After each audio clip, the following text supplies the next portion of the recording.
I was standing in my kitchen holding the mortgage papers that proved my house was completely paid off when the doorbell rang. The legal documents in my hand felt like victory after 12 years of working double shifts and sacrificing everything for independence. But when I opened that envelope from the process server, my world collapsed. My own parents, Robert and Linda, were suing me for $200,000, claiming I had stolen my sister Sarah's rightful future and destroyed our family's financial security through selfish actions. They demanded I sell my house to pay damages for ruining their lives. The first thing I did after reading those legal papers was call attorney Marcus Patterson, whose office was downtown near the courthouse, where I might soon be fighting my own family. My hands shook as I dialed his number, still unable to process what I had just read. "Mr. Patterson, I need help understanding a lawsuit that was just served to me," I said when he answered. "The plaintiffs are my parents." Marcus agreed to meet that afternoon, and when I arrived at his office, I spread the legal documents across his mahogany desk. As he read through the complaint, his eyebrows raised higher with each page. "Kyle, this is quite unusual," Marcus said, adjusting his glasses. "Your parents are claiming you deliberately manipulated family resources and sabotaged your sister's opportunities. They allege you knew about plans for Sarah's education funding and intentionally undermined those plans for personal gain. The specific accusations made me feel sick to my stomach. According to the lawsuit, I had somehow stolen a job at Morrison Manufacturing that was supposedly promised to Sarah first. They claimed I manipulated college application processes to ensure Sarah would not receive scholarships or opportunities. Most shocking of all, they demanded repayment for what they called emotional damages to Sarah's career prospects and future earning potential. Marcus. I started working at Morrison when I was 20 years old, straight out of community college, I explained. I applied for an entry-level position in their warehouse and worked my way up over 12 years. I never knew Sarah was even interested in manufacturing work. As Marcus continued reading, he discovered that my parents had documented every birthday gift, family dinner, and Christmas present I had received since age 18. They calculated these items as theft from resources that should have gone to Sarah instead. According to this complaint, Kyle, your parents believe that every dollar spent on you after high school graduation was money stolen from Sarah's future, Marcus explained. They claim you manipulated family dynamics to receive preferential treatment. I left Marcus's office feeling completely bewildered and drove home in a daze. That evening, I called my girlfriend Jessica to explain what was happening. Jessica and I had been dating for 2 years, and she knew how hard I worked for everything I owned. "Kyle, this makes no sense," Jessica said over the phone. "I've seen your old pay stubs and time cards from when you worked nights at the warehouse while taking classes during the day. You never asked your family for money. But as the evening progressed, I started remembering things differently. I began to recall family gatherings where Sarah would make comments about my success, saying things like, 'Some people get all the breaks,' or 'It must be nice to have everything handed to you.' At the time, I thought she was just joking around, but now those comments seemed more pointed. I spent that night going through old text messages and social media posts, trying to understand how my family saw my situation. What I discovered made my stomach turn. Sarah's Facebook posts from the last several years painted a picture of me as someone who used family connections and advantages to get ahead in life. One post from last year read, "Watching some people get every opportunity while others get nothing. Guess hard work doesn't matter as much as being the favorite child." Another post said, "My brother got handed his dream job while I struggle to find work. Life is so fair."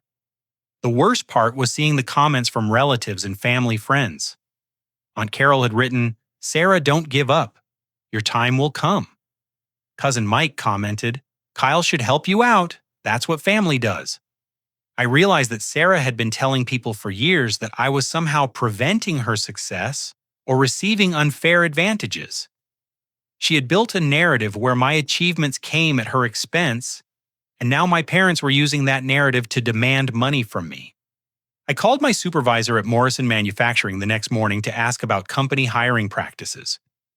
Janet had been my boss for 5 years and remembered when I started working there. Kyle, you applied through our standard hiring process, Janet confirmed. You submitted your resume online, interviewed with 3 managers, and started at minimum wage in the warehouse. There were never any special considerations or family connections involved in your hiring. When I mentioned Sarah's name, Janet looked confused. I don't recall anyone by that name ever applying for positions here. Are you sure she was interested in manufacturing work? That conversation made me realize how distorted my family's perception of reality had become. They seemed to believe I had taken opportunities that were meant for Sarah, but those opportunities never actually existed. I had created my own path through hard work and determination, but somehow that success had become evidence of theft in their minds. I spent the rest of that week trying to understand how 12 years of independence and self-reliance had been reframed as selfishness and manipulation. Every late-night shift I worked to pay for college, every weekend I spent studying, instead of socializing, every dollar I saved by living in cheap apartments had apparently been seen as betrayal by my own family.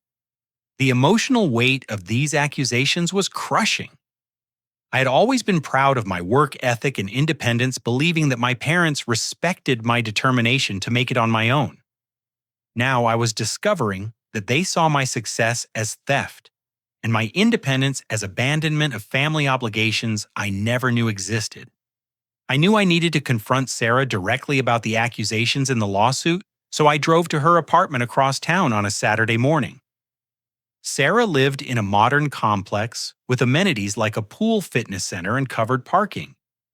The rent for her place had to be at least $1,500 per month, which seemed expensive for someone who claimed to be struggling financially. When Sarah opened her door, she looked surprised, but not exactly shocked to see me. "I guess you got the papers," she said, stepping aside to let me into her living room.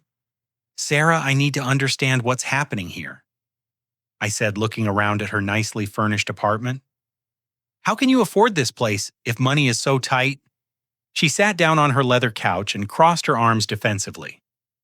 "Mom and Dad help me with rent sometimes, but that's only because you never offered to help your own sister." "I never knew you needed help," I replied. "You never asked me for anything." Sarah laughed bitterly.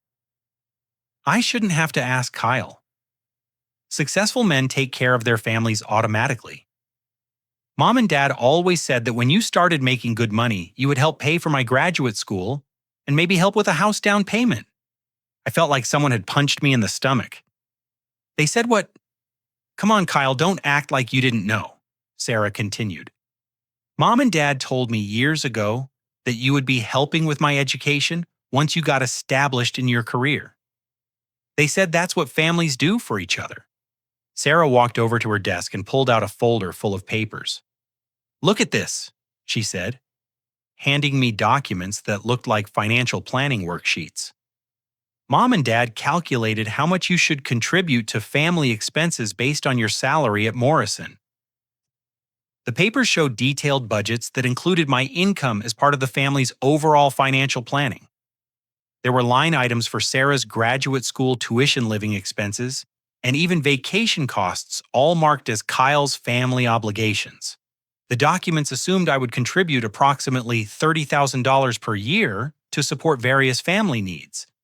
"Sarah, I never agreed to any of this," I said, staring at the papers in disbelief. "I never even knew these plans existed." "Well, now you do," Sarah replied. "And instead of helping your family, you went and bought yourself a house. Do you have any idea how selfish that looks?" I sat down heavily in one of her chairs, trying to process what I was hearing. "Sarah, what did you major in at college?" "Art therapy," she answered.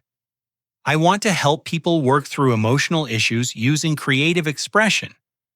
"And how much does art therapy typically pay?" Sarah's face flushed red. "Money isn't everything, Kyle. Some people care about making a difference in the world instead of just accumulating wealth. But how are you planning to support yourself?" She was quiet for a moment, then said, I always figured family would help out until I got established. That's how normal families work. I realized that Sarah had never developed a realistic plan for financial independence. She had chosen a career path that she knew would not provide substantial income, expecting family support to make up the difference indefinitely. Sarah, did you ever apply for jobs in your field? I asked. I sent out some resumes, she said vaguely. But the market is really competitive, and most places want experience I don't have yet. As we continued talking, more disturbing details emerged. Sarah admitted that our parents had told her repeatedly that I was obligated to help her financially because I was the only one in the family with a stable, well-paying job. They had convinced her that my success somehow came at her expense, and that I owed her compensation for opportunities she never actually pursued. Sarah showed me text messages from our mother dating back several months. One message read, "Don't worry about money, sweetheart. Kyle will help once we make him understand his responsibilities to the family." Another said, "Kyle has more than he needs. It's time he started sharing with the people who helped him get where he is." Sarah, what exactly did Mom and Dad do to help me get where I am? I asked. She looked uncomfortable. Well, they raised you and supported you through high school. And they did the same for you, I pointed out. How does that make me responsible for your adult financial needs? Sarah's voice got defensive again. You always got the better grades and more attention. Teachers liked you more, and you had more opportunities. I got better grades because I studied harder, I said. And what opportunities are you talking about specifically? Sarah couldn't give me concrete examples. Instead, she talked about vague feelings of unfairness and perceptions that I had advantages she didn't receive.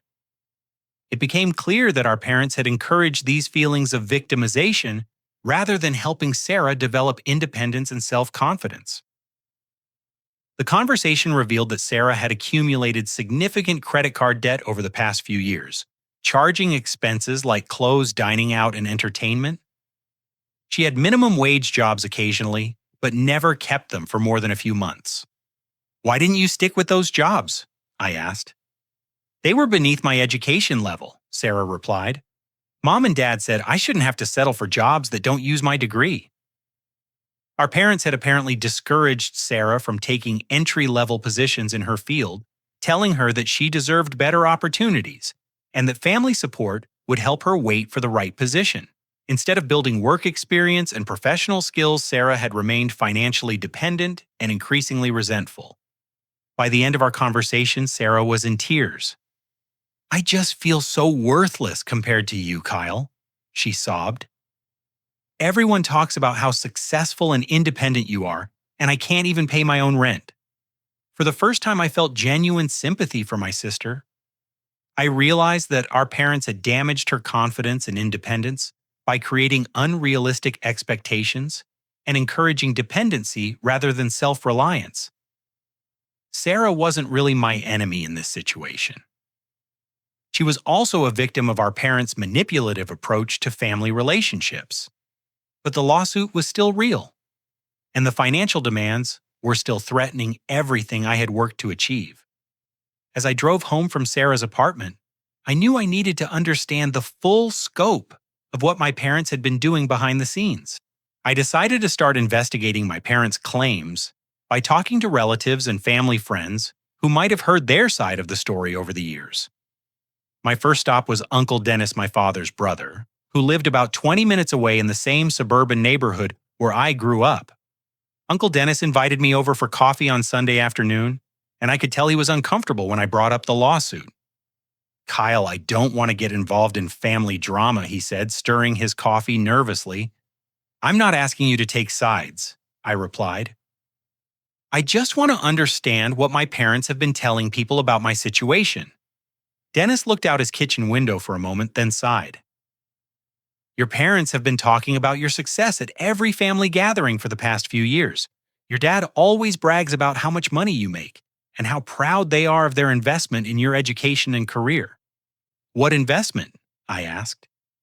I paid for college myself and got my job through my own efforts. Uncle Dennis looked surprised. That's not how your parents tell it, Kyle. They talk about all the sacrifices they made for your education and how they guided your career choices to help you succeed. I felt a cold sensation in my stomach. What kind of sacrifices? According to your father, they spent their savings on your college costs and helped you get connected with good employment opportunities, Dennis explained. Robert always says that good parents invest in their children's futures and that investment eventually pays dividends for the whole family. This was completely false. I had attended community college for 2 years, paying tuition with money I earned from my part-time job at a grocery store.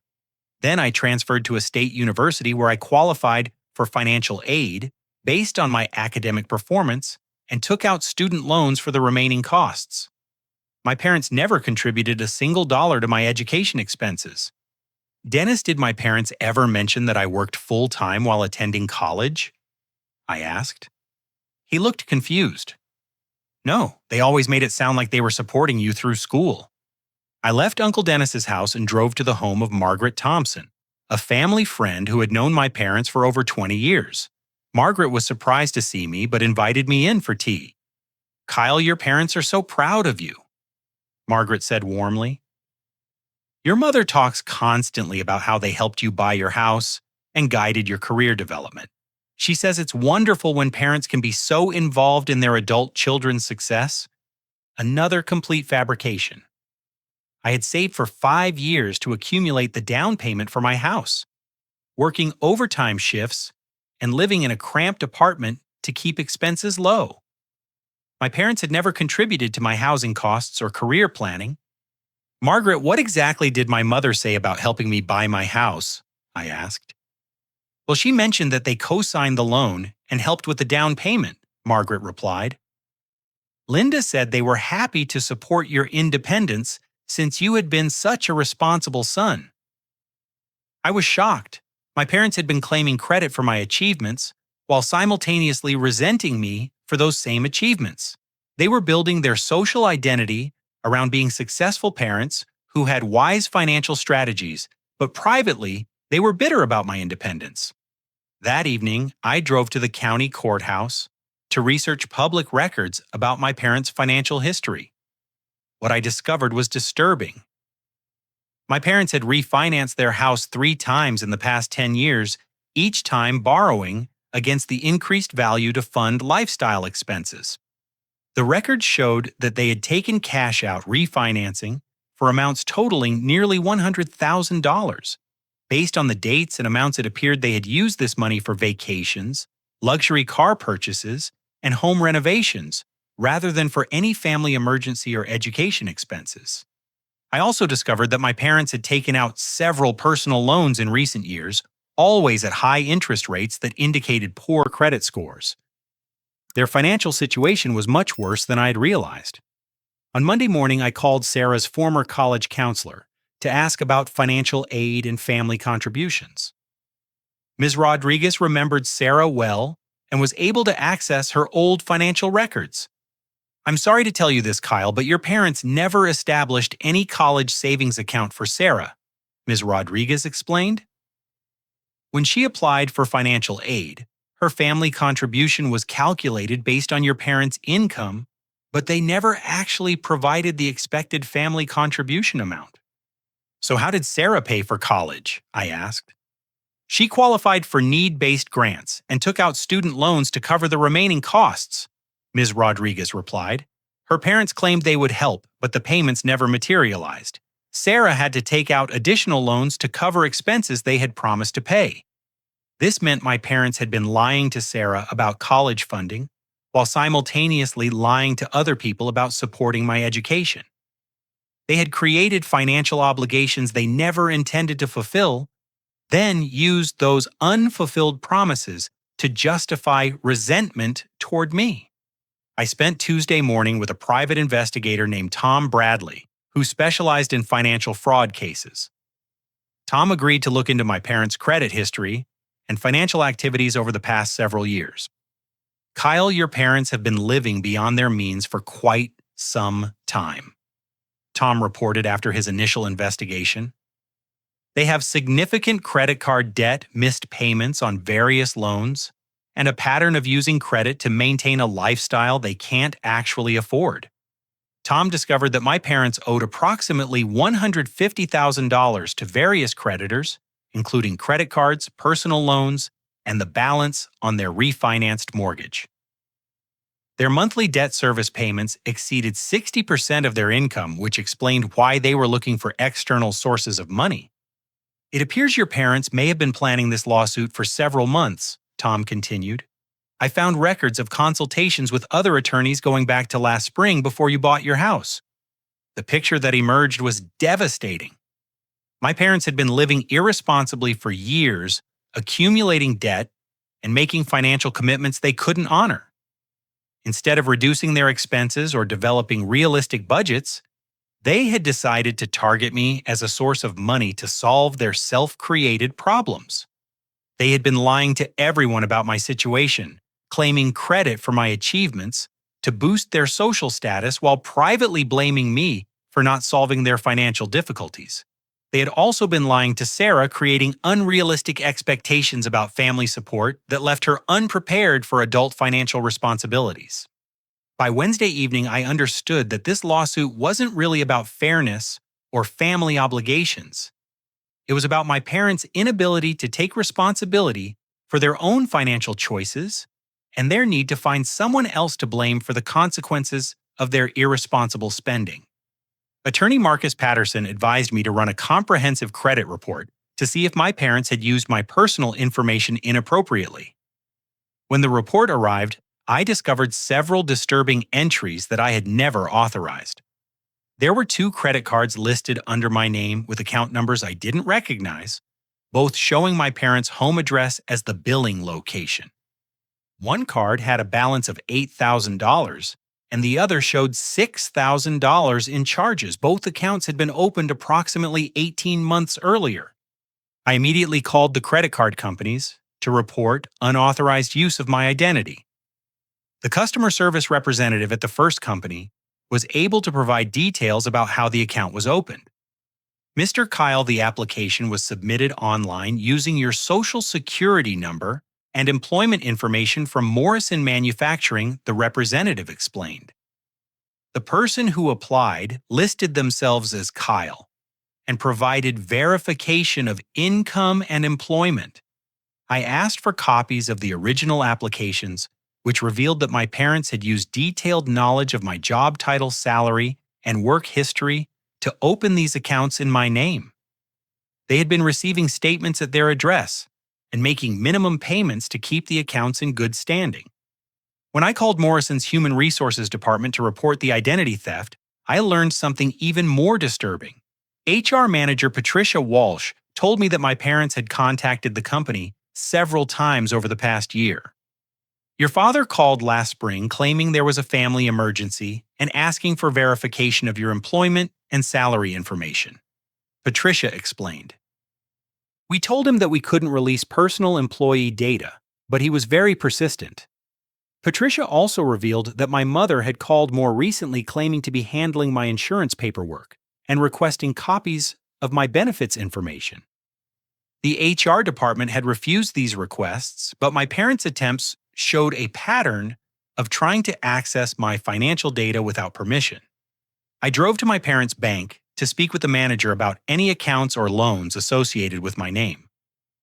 Bank manager David Chen was initially reluctant to discuss account details, but when I showed him the police report I had filed for identity theft, he became more cooperative.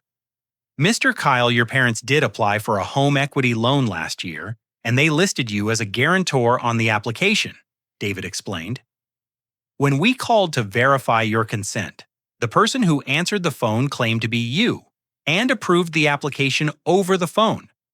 The loan was for $25,000, and my parents had been telling the bank that I was co-responsible for payments.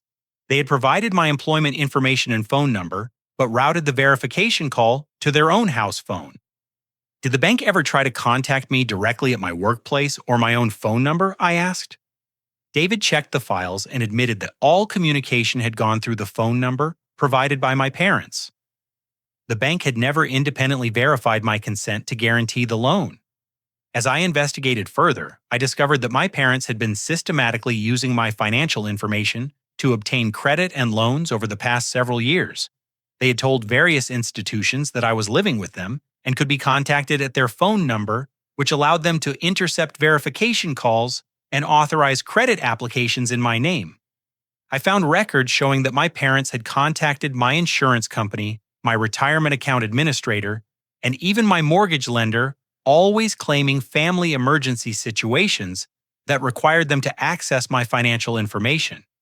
Sarah's therapist, Dr. Amanda Foster, agreed to speak with me after Sarah signed a release allowing the discussion. Dr. Foster had been treating Sarah for depression and anxiety for about 6 months. Sarah has been struggling with feelings of inadequacy and dependency for quite some time, Dr. Foster explained. During our sessions, it's become clear that her parents have encouraged her to believe that family members should provide financial support rather than developing independence. Dr. Foster revealed that my parents had actually contacted her office several times, claiming to be concerned about Sarah's mental health and asking for information about her treatment. They had pushed for a diagnosis that would classify Sarah as disabled or unable to work, which could have qualified her for government benefits. Your parents seemed very interested in getting documentation that Sarah requires ongoing financial support due to emotional disabilities, Dr. Foster said. I found their requests inappropriate and concerning. This explained why Sarah had been reluctant to pursue employment or develop job skills. Our parents had been encouraging her to see herself as unable to function independently, which justified their expectation that other family members should support her. I discovered that my parents had been telling Sarah's college that family resources would eventually cover her educational expenses, even though they had no realistic plan to provide that funding. They had also told Sarah's doctors that family members would handle her medical expenses, creating obligations they expected me to fulfill without my knowledge. When I contacted my parents' accountant, he initially refused to discuss their financial situation. But when I explained that they had used my identity for credit applications, he became more forthcoming. Your parents asked me to factor your future financial contributions into their retirement planning, the accountant admitted. They wanted me to calculate scenarios where you would provide significant monthly support to help them maintain their lifestyle. The accountant had prepared multiple financial projections showing how my income could subsidize my parents' living expenses, pay off their debts, and fund Sarah's ongoing support needs. These projections assumed I would contribute between $30,000 and $50,000 per year to family expenses. Did my parents ever mention that I had agreed to these financial arrangements? I asked. They said it was understood within the family that successful children help their parents, and they seemed confident that you would fulfill these expectations, he replied. By the end of the week, I'd uncovered a comprehensive pattern of financial manipulation and fraud. My parents had been using my identity and financial information without permission, creating obligations they expected me to honor, and building their entire financial strategy around accessing my income. They had also been systematically undermining Sarah's independence to create a justification for ongoing family financial entanglements. Instead of encouraging both of their children to develop self-sufficiency, they had created a system where family members were expected to subsidize each other indefinitely. The most disturbing aspect was that they had been planning this lawsuit long before I bought my house. They had consulted with attorneys about recovering what they called family investments, even though those investments were actually fraudulent uses of my credit and identity. I needed to understand more about Sarah's situation, so I requested copies of her college transcripts and academic records. What I discovered was shocking and heartbreaking. Sarah had actually been an excellent student with a grade point average above 3.7 throughout her undergraduate program. Her academic advisor, Dr. Jennifer Martinez, agreed to meet with me after Sarah provided written permission. Dr. Martinez remembered Sarah as one of her most promising students in the art therapy program. Sarah had tremendous potential, Dr. Martinez explained. She was creative, empathetic, and academically strong. Several organizations offered her internships and part-time positions during her final year of college. What happened to those opportunities, I asked. Sarah turned them all down, Dr. Martinez replied. She said her family advised her not to commit to working while she was still in school. They told her that entry-level positions would interfere with her education and weren't worth the modest pay. Dr. Martinez showed me emails from Sarah's final semester where she declined multiple opportunities for practical experience in her field. These internships would have provided valuable professional connections and work experience that could have led to full-time employment after graduation. Did Sarah seem enthusiastic about these opportunities when they were first offered? I asked. Absolutely, Dr. Martinez said. She was excited about the possibility of working with clients and applying her education in real-world settings. But after talking with her family, she always came back and declined. I discovered that my parents had actively discouraged Sarah from pursuing internships, work-study programs, and part-time jobs throughout college. They had convinced her that working was unnecessary because family support would be available after graduation. Sarah's former boyfriend, Jake Morrison, agreed to meet me at a coffee shop near the university. Jake had dated Sarah during their junior and senior years and had witnessed my parents' involvement in her academic and career decisions. Kyle, your parents were really controlling about Sarah's choices, Jake explained. They discouraged her from joining student organizations, participating in career fairs, and networking with potential employers. Jake described several incidents where my parents had interfered with Sarah's relationships and activities. They had convinced her to skip a career development workshop because it was scheduled during a family dinner. They had discouraged her from attending professional conferences in her field, claiming the travel expenses were unnecessary. Your parents also seemed uncomfortable with Sarah dating me, Jake continued. They made comments about how serious relationships would distract her from family obligations and academic success. Most disturbing of all, Jake revealed that my parents had contacted some of Sarah's potential employers, directly expressing concerns about her commitment and readiness for professional responsibilities. I found out later that your dad called the art therapy clinic where Sarah was supposed to intern, Jake said. He told them that Sarah was dealing with family stress and might not be reliable for the position. This explained why several of Sarah's job opportunities had been withdrawn or become unavailable. My parents had been sabotaging her employment prospects while simultaneously telling her that the job market was difficult and competitive.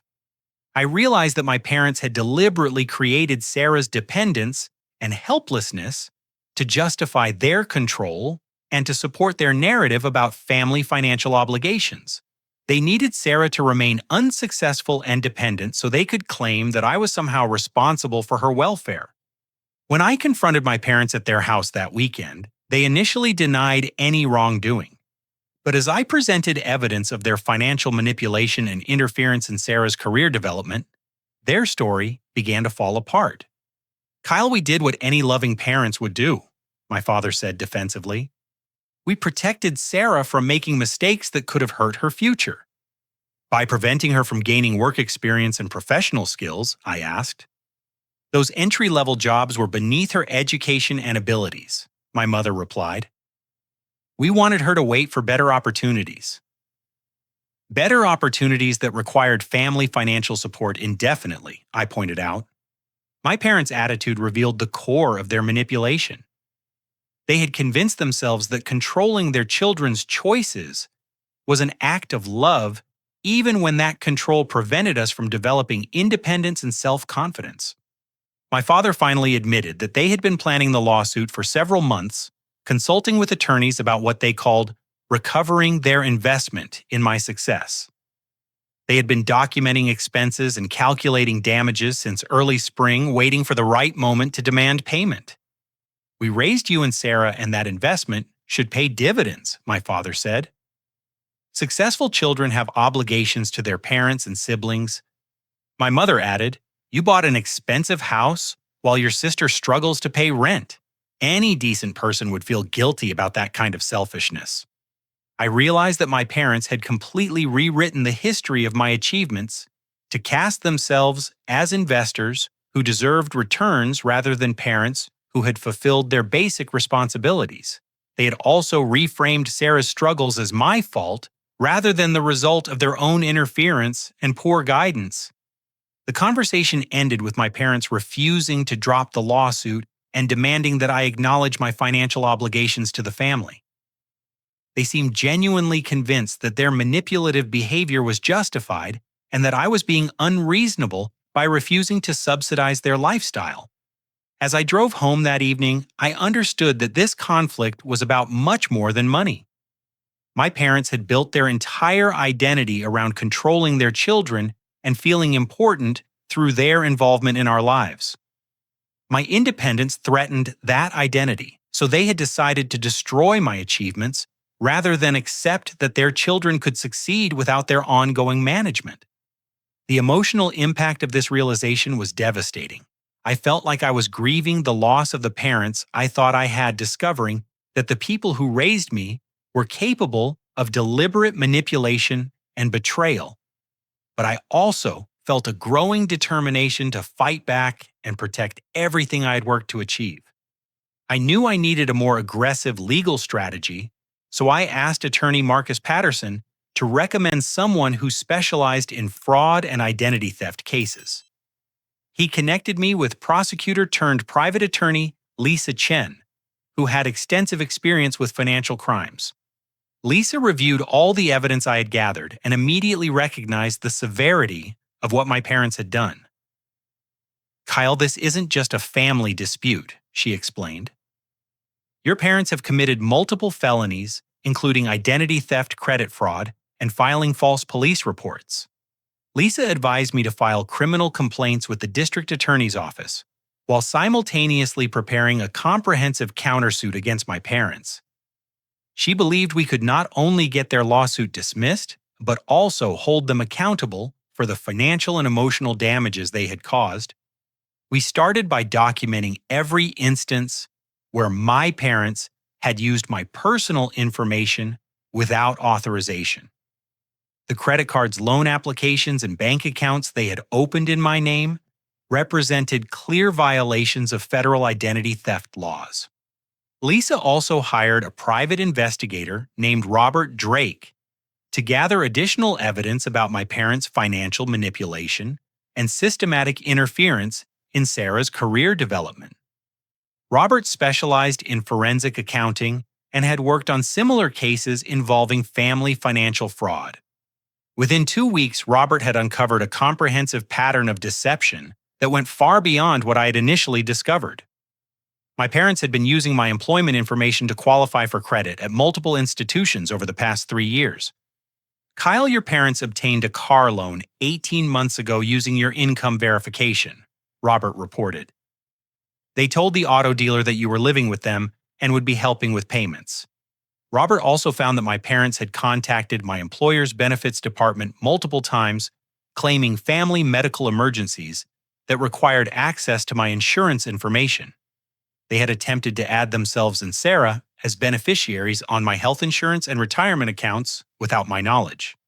Most shocking of all, Robert discovered that my parents had tried to access my retirement account by claiming I was incapacitated and they needed to manage my finances due to a medical emergency.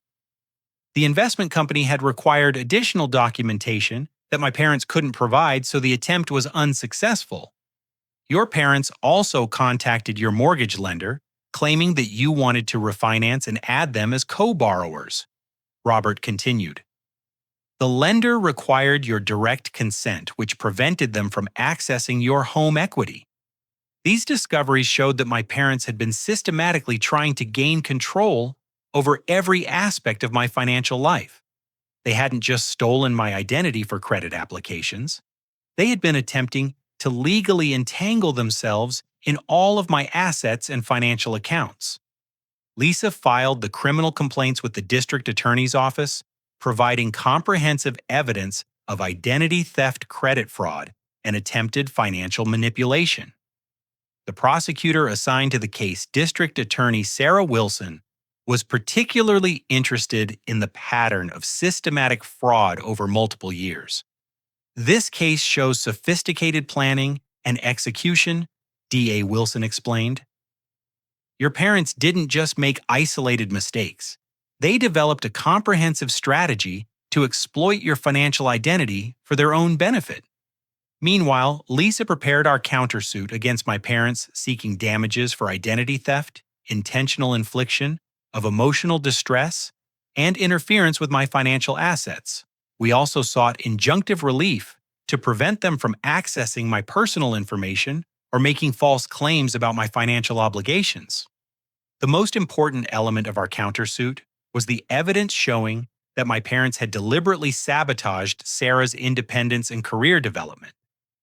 Lisa argued that this interference was part of a calculated plan to create justifications for ongoing family financial entanglements. Dr. Amanda Foster, Sarah's therapist, agreed to provide expert testimony about the psychological impact of my parents' manipulation. She documented how their behavior had damaged Sarah's self-confidence and prevented her from developing normal adult independence. Sarah has been conditioned to believe that she's incapable of supporting herself, Dr. Foster explained in her written statement. This learned helplessness was systematically reinforced by family members who discouraged independence and self-reliance. Sarah herself became a crucial witness in our case. As she learned more about how our parents had interfered with her career opportunities, she became increasingly angry about their manipulation. Kyle: I had no idea Mom and Dad were sabotaging my job interviews and internship opportunities. Sarah told me during one of our conversations. They convinced me that those employers just weren't interested, but now I understand they were actively undermining my chances. Sarah agreed to testify about our parents' systematic interference in her education and career development. She provided emails, text messages, and recorded phone calls that documented their discouragement of her independence and their promises that family support would make employment unnecessary. The evidence was overwhelming. My parents had committed multiple crimes while simultaneously manipulating Sarah into dependence and then blaming me for the consequences of their own destructive behavior. As the legal process moved forward, my parents attempted to negotiate a settlement that would avoid criminal prosecution. They offered to drop their lawsuit against me in exchange for my agreement not to pursue criminal charges or financial damages. Lisa advised against any settlement that didn't include full restitution and acknowledgement of wrongdoing. Kyle: if you let them avoid consequences for this behavior, they'll just find other ways to manipulate you and Sarah in the future. I realized that this legal battle was about more than just protecting my assets. I needed to establish clear boundaries that would prevent my parents from continuing their pattern of manipulation and control. The preliminary hearing for the criminal charges was scheduled for the following month, and my parents' attorney advised them that the evidence against them was substantial. They were facing potential felony convictions that could result in significant fines and even jail time. For the first time since this whole ordeal began, I felt like justice might actually be possible. My parents had spent years building their manipulation carefully, but their systematic approach had also created a clear paper trail of criminal activity that would be difficult to deny or explain away. The court hearing took place on a rainy Tuesday morning in October.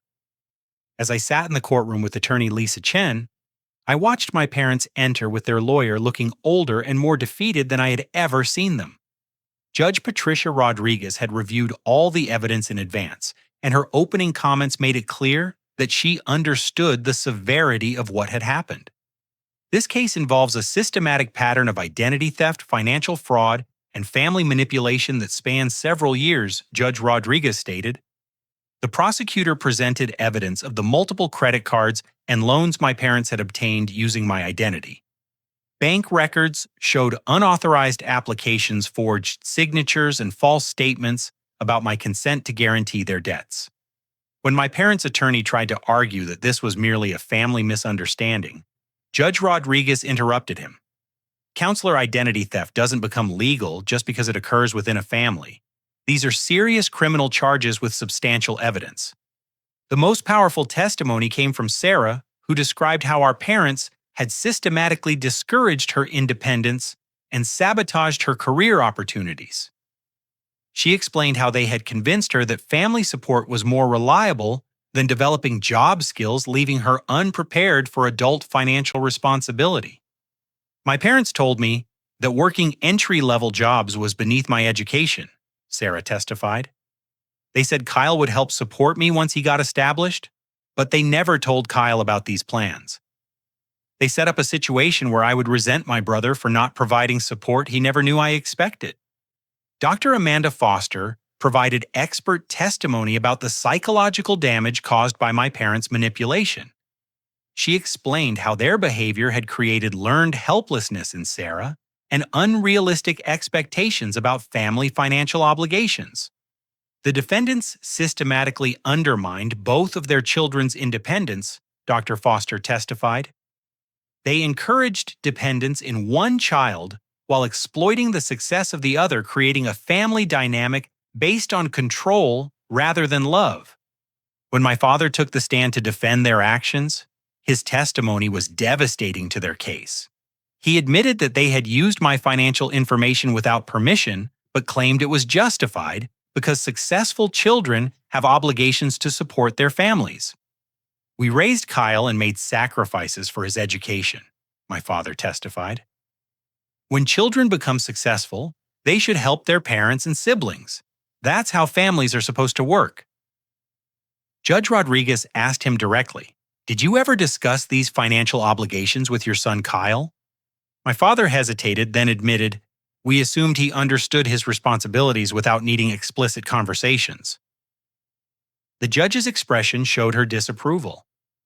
"Mr. Robert, you cannot create financial obligations for another person without their knowledge or consent, even if that person is your child." My mother's testimony was even more damaging. She admitted that they had been planning the lawsuit for months, waiting for me to buy the house, so they could claim I was spending money that should have gone to family support. We documented every gift and family dinner to show how much Kyle had received from us over the years, my mother testified. We calculated that he owed us compensation for those benefits. Judge Rodriguez responded sharply, "Mrs. Linda, providing food and shelter for your minor children is a legal obligation, not an investment that creates future financial claims." When the defense rested, Judge Rodriguez announced her decision. The evidence clearly shows systematic identity theft, credit fraud, and deliberate manipulation of family relationships for financial gain. My parents were found guilty on multiple felony charges related to identity theft and financial fraud. They were sentenced to 2 years probation, ordered to pay full restitution for the unauthorized debts, and required to attend counseling for manipulative behavior. The civil lawsuit they had filed against me was dismissed with prejudice, meaning they could never file similar claims again. The judge also ordered them to pay my legal fees and damages for emotional distress. Most importantly, the court issued a restraining order preventing my parents from accessing my financial information or making false claims about my obligations to support them. They were prohibited from contacting my employer, creditors, or financial institutions without my written consent. After the hearing, Sarah and I met for coffee to discuss how we would move forward as a family. She had been attending therapy regularly and was working on developing realistic career goals and job skills. "Kyle, I want to apologize for believing all those things Mom and Dad told me about you," Sarah said. "I realize now that they were setting us up to resent each other instead of supporting each other's independence." I told Sarah that I wanted to help her develop real independence, not the kind of dependence our parents had encouraged. We worked together to create a realistic budget for her expenses and a timeline for her to transition to complete self-support. Sarah enrolled in a job training program for art therapists and began applying for entry-level positions in her field. Instead of expecting family support, she was determined to build her career through her own efforts. "I finally understand what you meant about feeling proud of earning your own way," Sarah told me. "There's something satisfying about knowing that your success comes from your own work rather than depending on other people. 3 months after the court hearing, Sarah landed her first full-time job at a community mental health center. Her starting salary was modest, but she was excited about the opportunity to help clients while developing her professional skills. My parents eventually completed their court-ordered counseling and reached out to apologize for their manipulation and fraud. The apology felt genuine, and they seemed to understand how their behavior had damaged both of their children. We realize now that we were trying to control your lives instead of supporting your independence. My mother admitted during our first family conversation after the legal proceedings. We thought that staying involved in your adult decisions was showing love, but we were actually preventing both of you from growing up. My father added, we were scared of becoming irrelevant in your lives, so we created problems that would force you to need us. That was selfish and wrong. Rebuilding relationships with my parents was a slow process that required consistent boundaries and honest communication. They had to learn to find satisfaction in their own achievements, rather than trying to control their adult children's lives. Jessica and I got engaged 6 months after the legal case concluded. She had supported me throughout the entire ordeal and admired how I had stood up for myself and Sarah while still leaving room for family reconciliation. You showed me what real strength looks like, Jessica told me when I proposed. You fought for what was right, without becoming bitter or vindictive. The house that had started all this trouble became a symbol of healthy independence and family relationships. Sarah often visited for family dinners, but now our interactions were based on mutual respect, rather than obligation or resentment. Looking back on everything that happened, I learned that true family love means supporting each other's independence and growth, not creating systems of control and dependence. My parents' manipulation had caused tremendous pain, but confronting their behavior ultimately led to healthier relationships for everyone involved.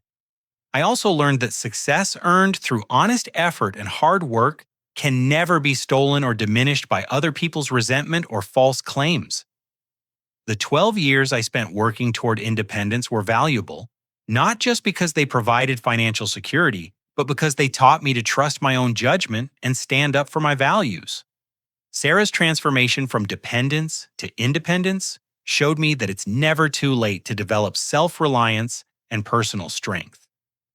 With proper support and realistic expectations, people can overcome years of learned helplessness and discover their own capabilities. The most important lesson was that setting boundaries with manipulative people, even family members, is necessary for everyone's healing and growth. By refusing to enable my parents' behavior, I forced them to confront their own choices and ultimately helped them develop healthier ways of relating to their adult children. Today, our family relationships are based on love, respect, and mutual support rather than control manipulation and financial entanglement. It took a lawsuit and criminal charges to get there, but the result was worth all the struggle and pain.